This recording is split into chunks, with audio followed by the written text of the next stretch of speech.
Hello everyone and welcome to my YouTube channel.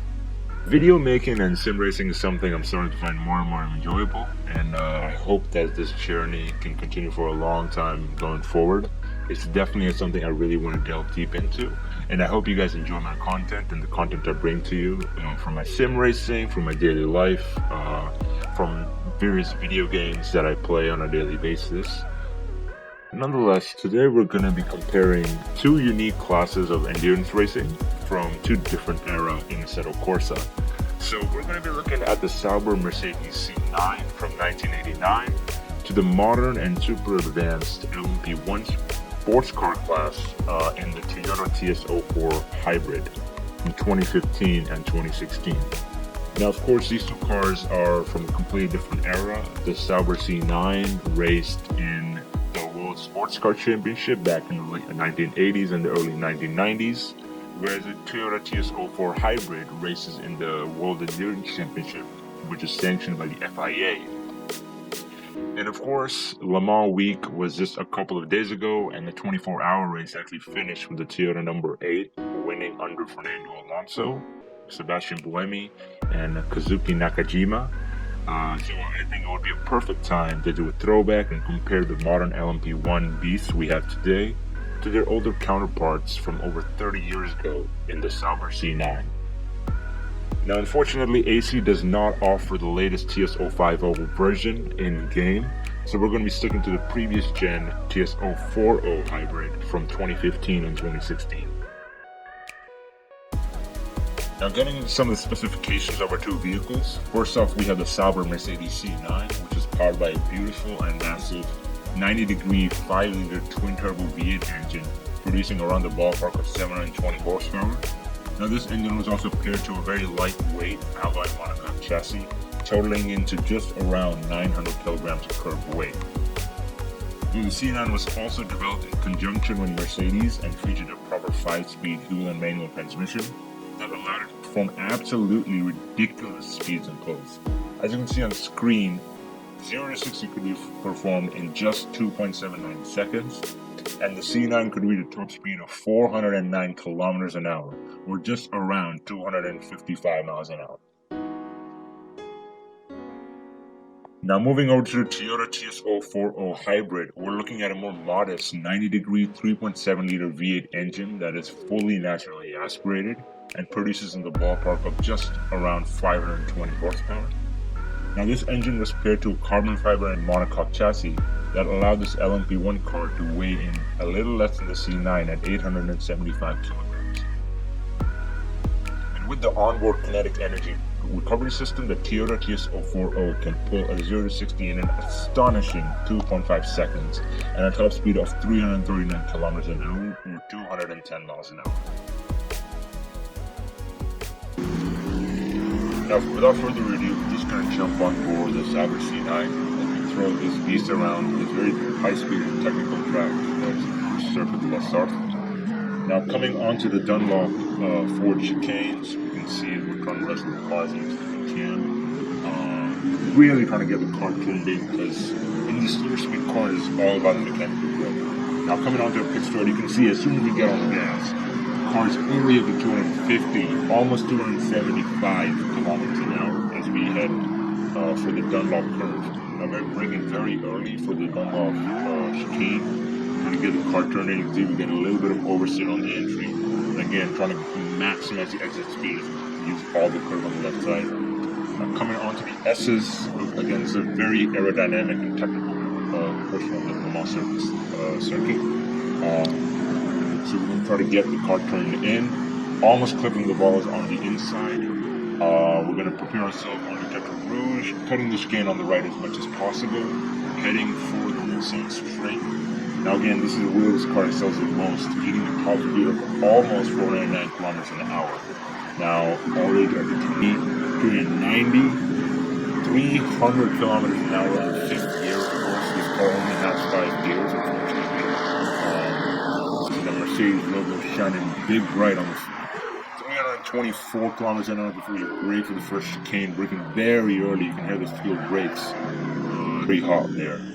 Turning in, of course, Again, a very technical corner, very hard to get right, especially in a car like this.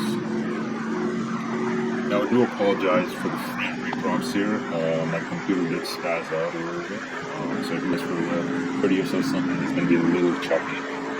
No clue what happened. I think OBS spazzed out. But of course, coming into the second chicane, again, I'm trying to get the car turned in as early as possible, maximizing the exit speed, getting on the car really early, but of course trying not to lose traction as we do so. As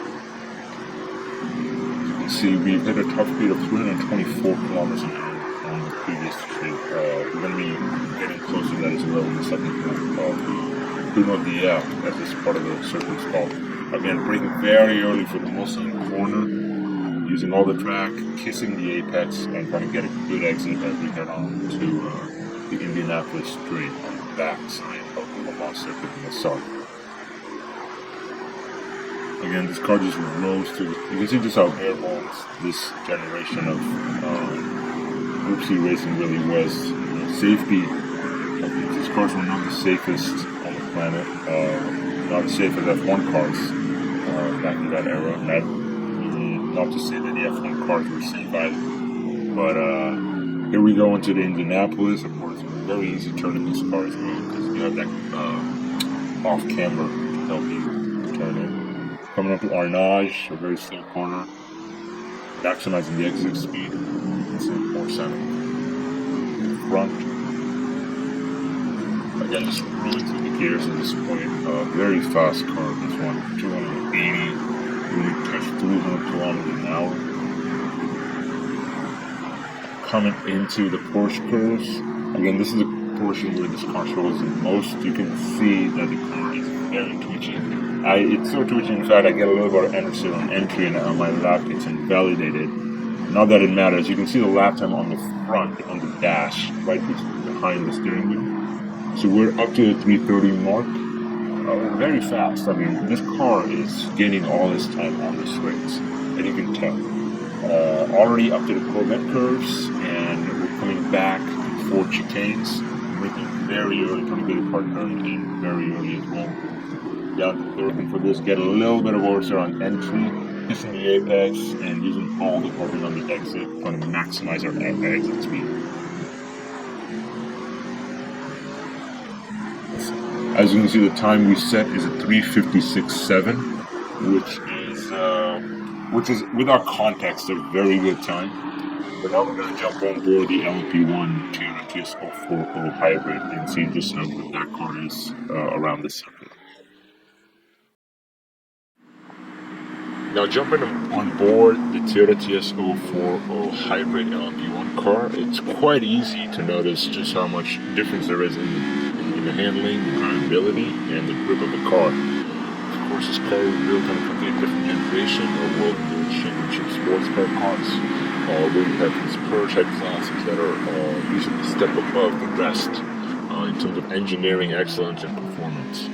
And you can definitely tell this Toyota is an absolute peach of a car to drive on this track. The car sticks very well low to the ground. Of course, we have that massive diffuser in the back. Of course, we also have a massive front and the wing in the back, helping to keep the car stable and balancing the front and rearward downforce to maximize entry and exit speeds.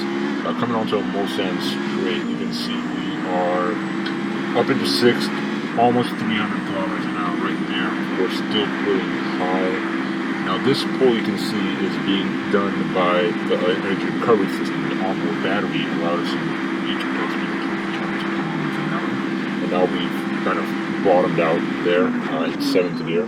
I'm braking very, very hard for the first chicane. Of course, we're braking a lot later than we could in the Group C car. Of course, it's the carbon ceramic brakes that help it reduce its braking distance drastically. Again, flat to the floor, you can see the energy recovery system kicking in there with the onboard electric battery. 300.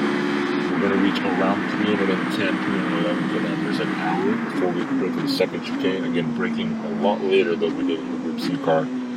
Of course, we don't have to wrestle the car as much as we did in the Group C car, partly because this car handles like an absolute peach.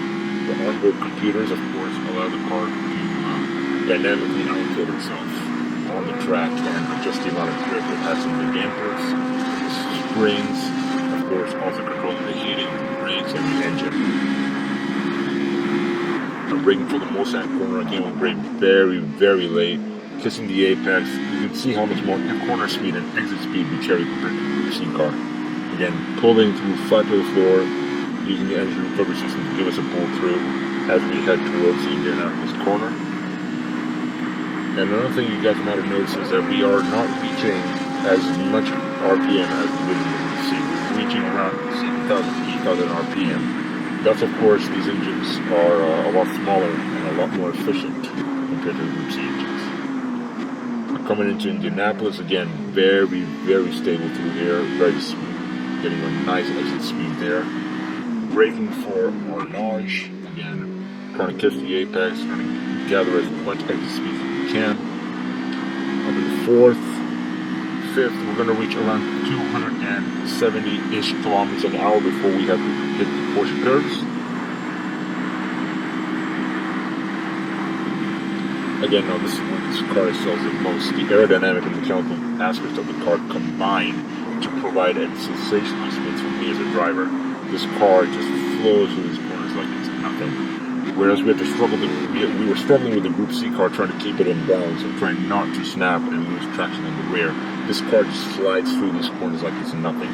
Onto the Porsche curves again, very easy, very flat, no hiccups whatsoever. I'm braking very late for the fourth chicane, down to third, and we're going to shift down to second here as well to minimize understeer. Of course, no slap oversteer with this one. Very well laid out and very stable as we head back to the pit straight. And that time is a 3:41.9. Now that is roughly 15 seconds quicker than the Sauber C9. Now, of course, that is a very big difference across such a track like Sarthe, and it's very interesting to see the difference 30 years really makes in this endurance racing category. Of course, it's a very niche and unique class of racing, and I'm very proud that I've had this experience in a sim, and I really have a lot of respect for the drivers that drive these cars. These cars are not easy to drive in the sim, and I definitely don't think they're going to be easy to drive in real life. Anyways, guys, I hope you enjoyed this video. Please like, share, comment, and subscribe. It would mean a lot to me. I really hope I earned your thumbs up. Please feel free to follow me on these socials as you can see on screen. I'm open to any video thoughts, any comments you guys have. Please let me know how I could improve my videos and what kind of content you guys want to see in the future. Again, thanks for watching. I hope I earned your thumbs up, and I'll catch you guys in the next one.